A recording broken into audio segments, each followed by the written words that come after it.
ભગવાનના પવિત્ર સ્મરણથી અંત સમય નજીક આવ્યો અને દેવરાજને લેવા માટે યમદૂતો આવે છે ને, ત્યારે હૃદયમાં ભગવાન શિવનું સ્મરણ હતું. તરત જ શિવના ગણો આવ્યા અને યમદૂતોને કહ્યું કે આના ઉપર અમારો અધિકાર છે, કારણ કે અંત સમયના મુખમાં શિવનું સ્મરણ છે. અંતે દેવરાજના આત્માને શિવના ગણો લઈ ગયા અને જ્યાં નિજ ધામમાં જ્યારે લઈ ગયા ને ત્યારે કર્પૂર ગૌરમ કરુણાવતારમ સંસાર સારમ ભુજગેન્દ્રહારમ સદા વસંતમ હૃદયારવિંદે ભવં ભવાની સહિતમ નમામિ ભવં ભવાની સહિતમ નમામિ. ભગવાનના દિવ્ય દર્શન કર્યા છે માં ભગવતીની સાથે અને દેવરાજને પરમ ગતિ પ્રાપ્ત થઈ. શિવ મહાપુરાણનું સ્મરણ કરતા આવા પાપીઓ પણ તરી ગયા છે. વાત સુતજી મહારાજે સૌનકાદિક ઋષિ મુનિઓને કહી છે. એટલે જ કહેવામાં આવે છે કે સદગુરુ દ્વારા જે મંત્ર મળે ને એ મંત્રને ખૂબ દ્રઢતાથી પકડી રાખો અને ખૂબ નિષ્ઠાપૂર્વક એનો જાપ કરતા રહો.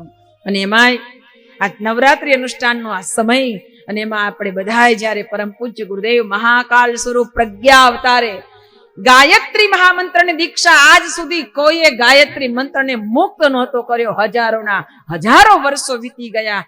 એ મહામંત્રને ગુરુદેવે મુક્ત કરી ઘર ઘર નહીં ઘટ ઘટ સુધી પહોંચાડી દીધો.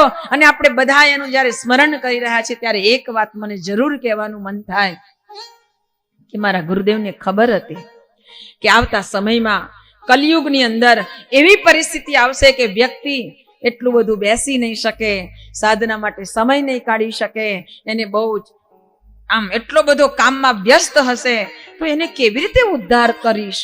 તો પરમ પૂજ્ય ગુરુદેવે ગાયત્રી મંત્રને પોતે પોતાની વાણીમાં બોલી અને કહ્યું કે બેટા મેરે સાથ, બહુ ધ્યાનથી સાંભળજો, अगर मेरे साथ आपने इस गायत्री मंत्र को जप कर लिया तो एक मंत्र 1000 मंत्र के बराबर आपको फल देगा. स्वयं गुरुदेवे पोताना आवाज में कहूं छे एक मंत्र अगर गुरुजी के साथ हमने कर लिया तो 1000 मंत्र का फल मिलेगा. क्योंकि बेटा, गुरुजी ने कहा क्यों? आप बोलते हो ना मंत्र, आपकी वाणी वैखरी वाणी है, लेकिन मैं चारों वाणियों को एक करके मैं मंत्र बोलता हूं. परा, पश्यंती, मध्यमा અને વૈખરી આ ચારે પ્રકારની વાણીના સ્વરમાં લઈ અને પરમ પૂજ્યથી બોલો છો ને એનો બહુ ઊંચો પ્રભાવ હોય. આ ચારે ચાર સ્વરનું ગઠન કરીને જ્યારે મંત્ર બોલાય છે ત્યારે બ્રહ્માંડીય ચેતના તરત જ આપણા તરફ આકર્ષિત થાય છે. જેવી રીતે સ્વિચ ઓન કરો અને ટીવીમાં તમને દ્રશ્ય દેખાવા માંડે, તમારા મોબાઈલમાં તમે વાત કરવા માંડો, એવી જ રીતે નેટવર્ક પકડાઈ જાય. આત્મા અને પરમાત્માનું નેટવર્ક પકડાઈ જાય અને એ મંત્રનું ઉચ્ચારણ તમે વધારે ન કરો તો 24 વાર પણ જપ કરો ને તો 24,000 નું અનુષ્ઠાન પ્રતિદિન થઈ જાય. પ્રતિદિન 24,000 નું અનુષ્ઠાન. બોલો, આટલો શોર્ટકટ કોઈ આપ્યો છે? અત્યાર સુધી અમે કહેતા હતા કે ગાયત્રી મંત્રની દીક્ષા આપીએ ને એટલે ઘણા બધા કે આ તો બહુ લાંબો મંત્ર, અમારાથી તો નહીં થાય, અમે કેટલી વાર લાગે, 3 માળા કરવી પડે ને એટલે કેટલી બધી વાર લાગે. ત્યારે અમે એમને કહેતા કે 100ની નોટ, 50ની નોટ, 2 રૂપિયાની, 5 રૂપિયાની નોટ, 10 રૂપિયાની નોટ અને 500 રૂપિયાની નોટના બંડલનો ઢગલો અહીંયા પડ્યો હોય અને અહીંયા તમને કહેવામાં આવે કે આજે કોઈ ખુશ થઈ ગયું છે તમારા ઉપર, એટલે અહીંયાથી જેટલા કથા સાંભળવા આવ્યા છે એટલા વિદાય થાવ ને તો આ બંડલ પણ ઢગલો પડેલો છે બંડલોનો, એમાંથી એક એક બંડલ ઉઠાવતા જજો. કઈ નોટનું બંડલ લો? અલા 1 રૂપિયા વાળી લો ને, આટલું મોટું થાય. હે, બધાય 2 મીંડા વાળું જ ઓઢે. આમ મીંડાની કિંમત નથી પણ આગળ કંઈક છે. આગળ કંઈક છે હે. કેમ? તો આ બધી નોટ છે ને એ બધાય કરતા મોટી 500ની નોટ છે. એટલે ખબર છે કે આ બધા કરતા એની વેલ્યુ વધારે છે.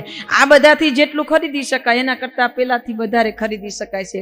ખિસ્સામાં કઈ બહુ જગ્યા નહીં રોકે, સારી રીતે લઈ જઈ શકાશે, કઈ વાંધો આવશે નહીં. 1-1 રૂપિયાના 500 લો તો તમારે બે બાજુ ખિસ્સા ભરવા પડે ને, અને આમ ફૂલેલું દેખાય તે જુદું. આ 500 રૂપિયા ખિસ્સામાં પડે હોય ખબર જ ન પડે. એમ જેમ એની વેલ્યુ વધારે છે એમ મંત્ર લાંબો છે પણ એનો પ્રભાવ પણ બહુ ઊંચો છે. એટલા માટે ગાયત્રી મંત્રને મહામંત્ર કહ્યો છે.